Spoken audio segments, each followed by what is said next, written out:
Brought to you by V-Guard. नमस्कार, TV9 मराठीमध्ये आपल्या सगळ्यांचं स्वागत। मी निखिला, पाहतोय देश महाराष्ट्र आणि बुलेटिनची सुरुवात मोठ्या बातमीने। ठाकरे गटाच्या मिलिंद नार्वेकरांना विधान परिषदेची उमेदवारी देण्यात आली आहे। मिलिंद नार्वेकर उद्या आपला उमेदवारी अर्ज भरणार आहेत। आताची महत्त्वाची बातमी, मिलिंद नार्वेकरांना विधान परिषदेची उमेदवारी ठाकरेंकडून जाहीर करण्यात आली। मिलिंद नार्वेकर उद्या उमेदवारी अर्ज भरणार आहेत। वळूयात पुढल्या बातम्यांकडे।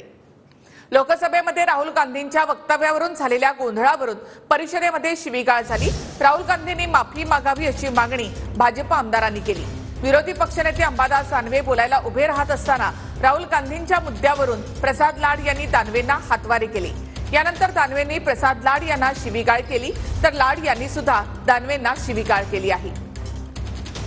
सभापती महोदय, माझा मुद्दा हा आहे, जे काही वक्तव्य ज्याचं असेल त्याचं लोकसभेत झालेलं आहे, त्याचा संबंध आपल्या कामकाजाशी येतो का, हा माझा प्रश्न आहे।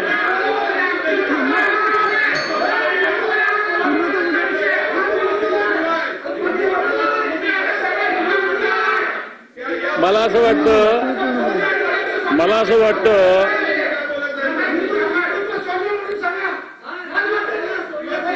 असं वाटतं हिंदुत्वाचा मुद्दा मांडणारे हे आपल्या सभागृहामध्ये हात नाही करायचा, माझ्याकडे हात नाही करायचा, माझ्याकडे हात नाही करायचा, तिकडे करायचा, तिकडे करायचा, तिकडे करायचा,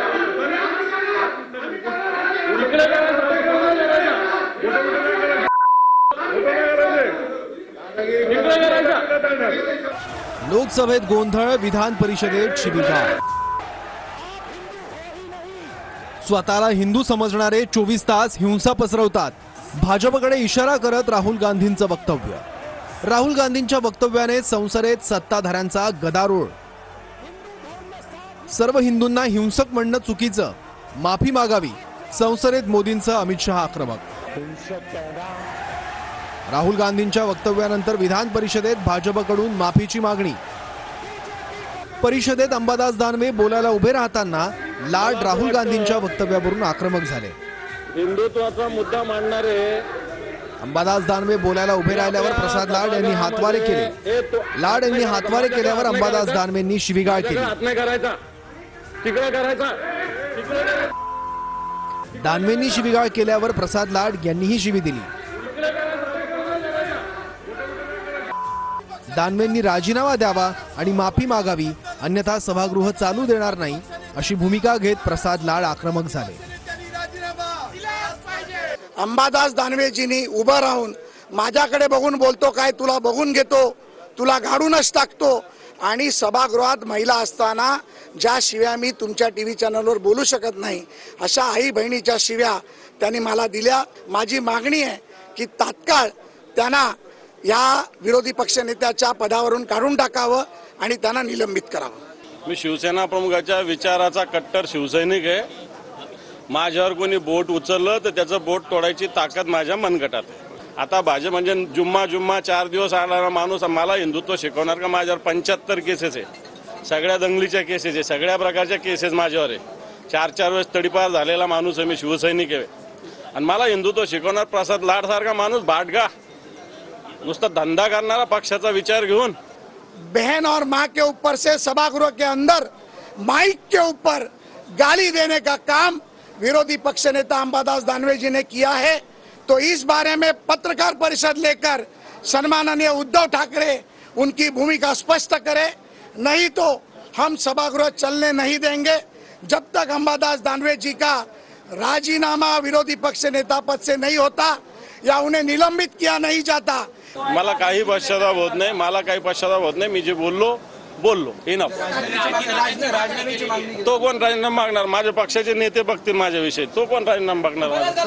मैंने गाली दी ही नहीं, वो मेरे आंग पर आए, मैंने उनको इतना ही बताया कि आप अगर ऐसी बात करेंगे तो हम भी बात करेंगे, और मैं आज भी हूँ, हम किसी से डरते नहीं है।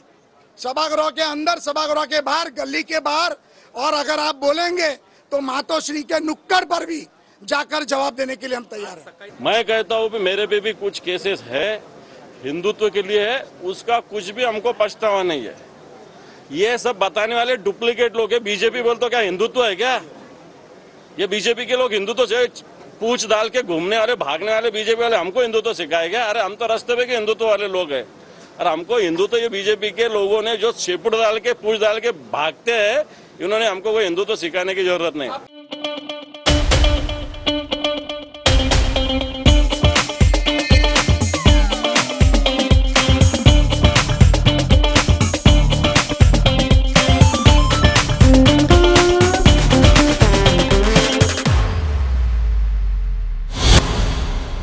दरम्यान स्वतःला हिंदू समजणारे हिंसा पसरवतात, तुम्ही हिंदू नाहीत असा भाजपकडे इशारा करत राहुल गांधींनी संसदेमध्ये वक्तव्य केलं।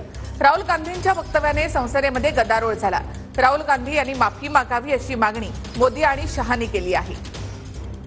शिव जी कहते हैं डरो मत, डराओ मत, अभयमुद्रा दिखाते हैं, अहिंसा की बात करते हैं, त्रिशूल को जमीन में गाड़ देते हैं, और जो लोग अपने आप को हिंदू कहते हैं वो 24 घंटा हिंसा हिंसा हिंसा, नफरत नफरत नफरत, असत्य सत्य असत्य।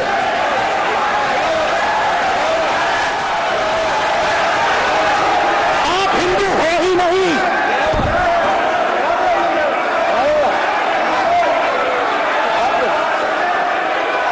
हिंदू धर्म में साफ लिखा है, सत्य के साथ खड़ा होना चाहिए, सत्य से पीछे नहीं हटना चाहिए, सत्य से नहीं डरना चाहिए। अहिंसा हमारा प्रतीक है। अभय मुद्रा ऐसे कीजिए, अभय मुद्रा।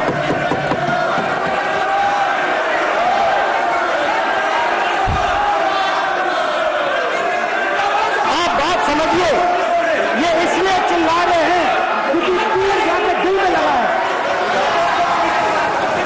दिल में जाके तीर लगा है, इसलिए ये चिल्ला रहे हैं। वो चुप हो गए, स्पीकर साहब चुप हो गए सब।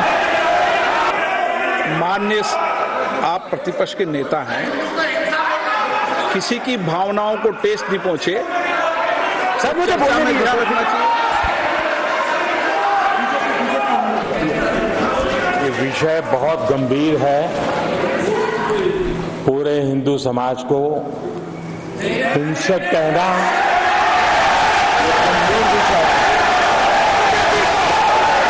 बीजेपी को, आपको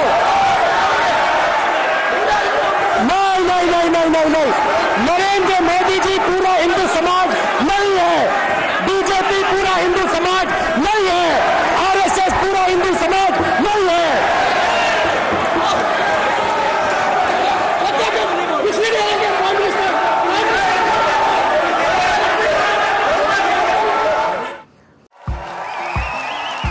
देखिए, उनका काम है अफवाह से गर्मी बढ़ाना, और हमारा काम है माहौल को ठंडा रखना। हमारा नेता कैसा हो, जो माहौल को रखे ठंडा वैसा हो। अब की बार वी गॉट एयर कूलर का चमत्कार। मुंबई पदवीधर मतदारसंघामधून ठाकरे गटाचे अनिल परब विजयी झाले आहेत, तर भाजपच्या किरण शेलारांचा त्यांनी पराभव केलाय। कोकण पदवीधर मधून भाजपचे निरंजन डावखरे विजयी झाले आहेत। कोकण पदवीधर मतदारसंघातून काँग्रेसच्या रमेश कीर यांचा त्यांनी पराभव केलाय।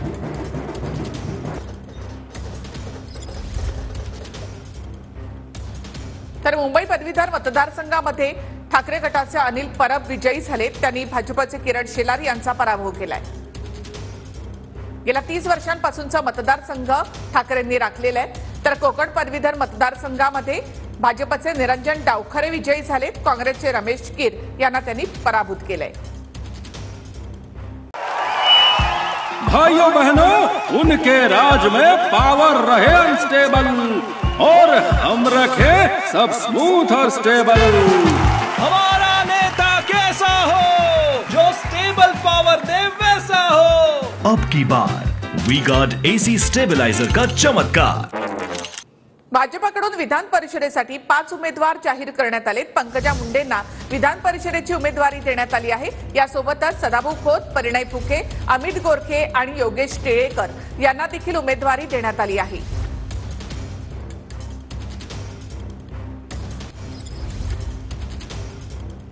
आमच्या सगळ्यांचा आग्रह होता की पंकजाताईंना विधान परिषदेमध्ये उमेदवारी दिली जावी।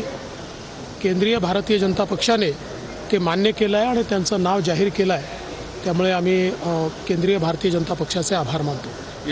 एक असं विकासभिमुख नेतृत्व म्हणून देवेंद्रजीकडे पाहावं लागेल आणि त्यांनी निश्चितच काम करणाऱ्या माणसांना संधी दिलेली आहे आणि निश्चित या संधीचं आम्ही सोनं करू। उनका बैकअप सिर्फ कल तक और हमारा चांद तक। हमारा नेता कैसा हो जो नॉन स्टॉप बैकअप दे वैसा हो। अब की बात वी गॉट इन्वर्टर बैटरी का चमत्कार। आपल्याला मिळालेलं स्वातंत्र्य हे दळभद्री आहे, हिंदवी स्वराज्य हेच खरं स्वातंत्र्य आहे असं वादग्रस्त वक्तव्य संभाजी भिडेंनी केलंय। तर वटपौर्णिमेच्या पूजेला ड्रेस घातलेल्या महिलांनी जाऊ नये असं भिडे म्हणाले। दरम्यान त्यांच्या वक्तव्यावरून आता विरोधक चांगलेच आक्रमक झाले। मनोहर भिडे बास करा आता किडे अशा शब्दात काँग्रेस पदाधिकारी संगीता तिवारी यांनी टीका केली आहे। वटसावित्रीच्या पूजेला नट्याने जाऊ नये आणि ड्रेस मटेरियल घातलेल्या बायकांनी जाऊ नये।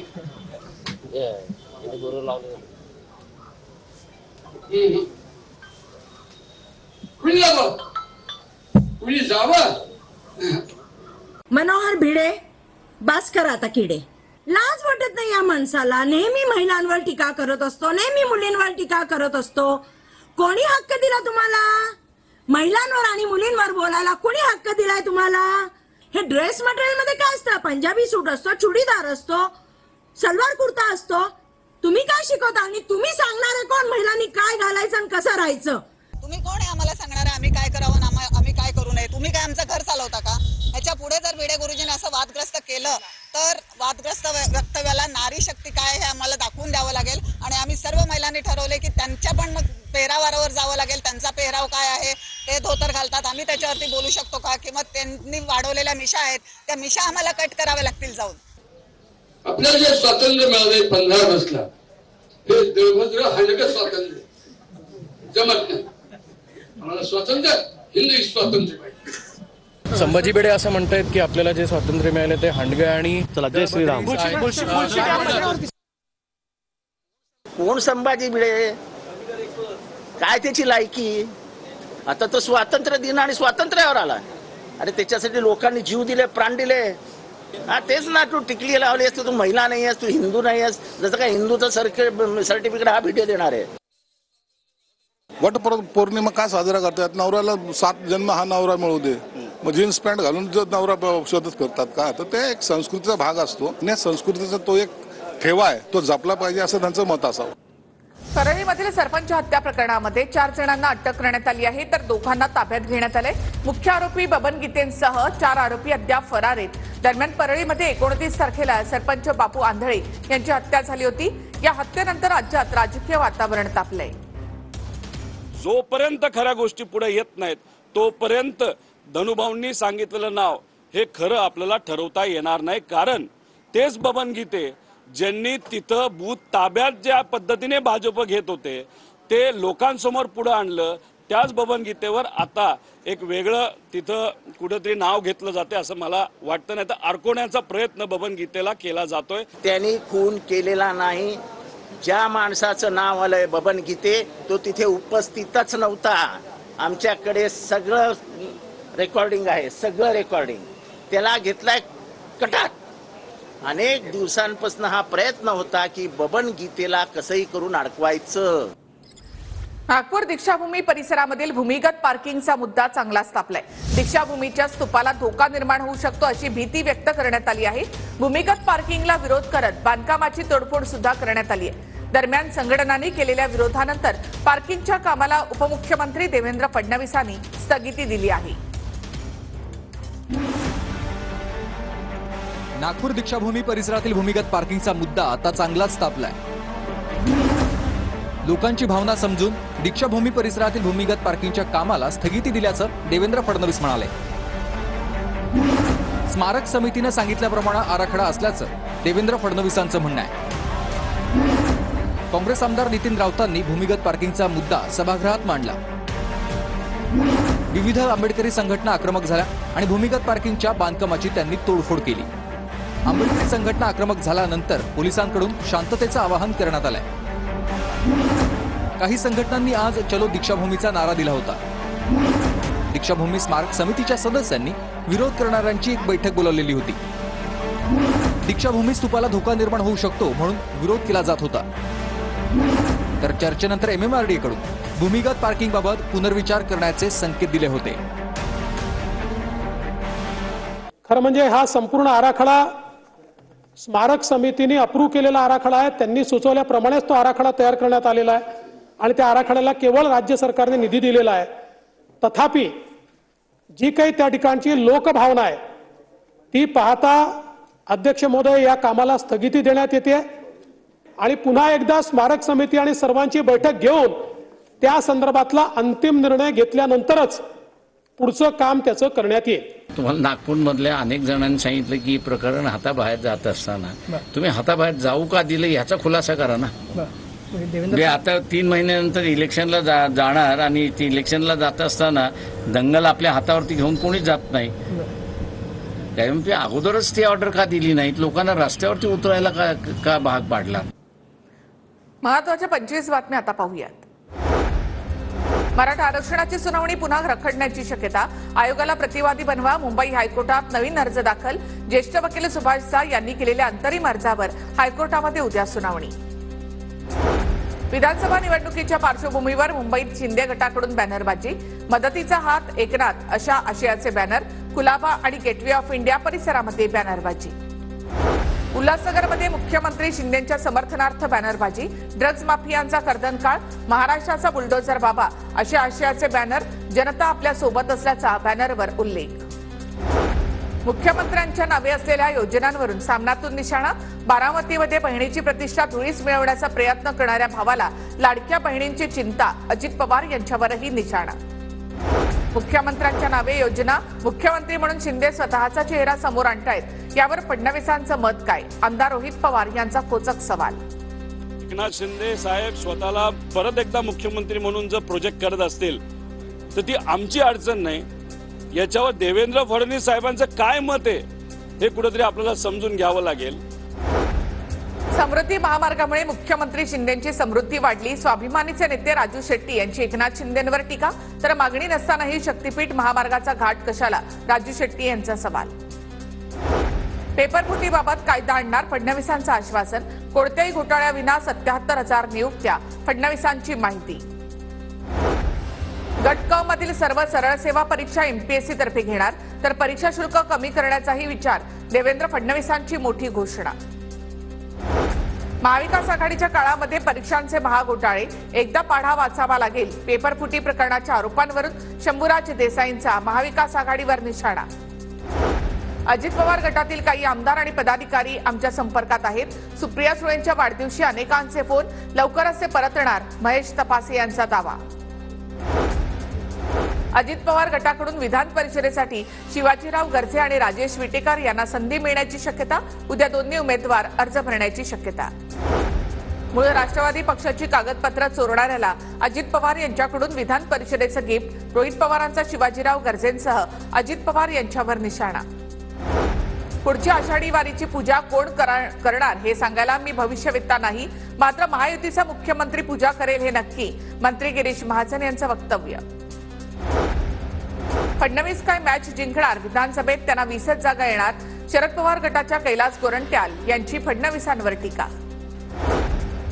एकनाथ शिंदेंचा चेहरा समोर करूनच विधानसभा निवडणुका लढवल्या जाणार. शहा आणि फडणवीसांनी देखील शिंदेंच्या चेहऱ्यावर निवडणुका लढवणार असल्याचं सांगितलं. संजय गायकवाड यांचं वक्तव्य. आणि एक महत्त्वाची बातमी. मला प्रसाद लाड यांनी निवडून दिलं नाही असं अंबादास दानवेंनी म्हटलंय. राजीनाम्याबाबत पक्षाचे नेते बघतील असं अंबादास दानवे म्हणाले आहेत.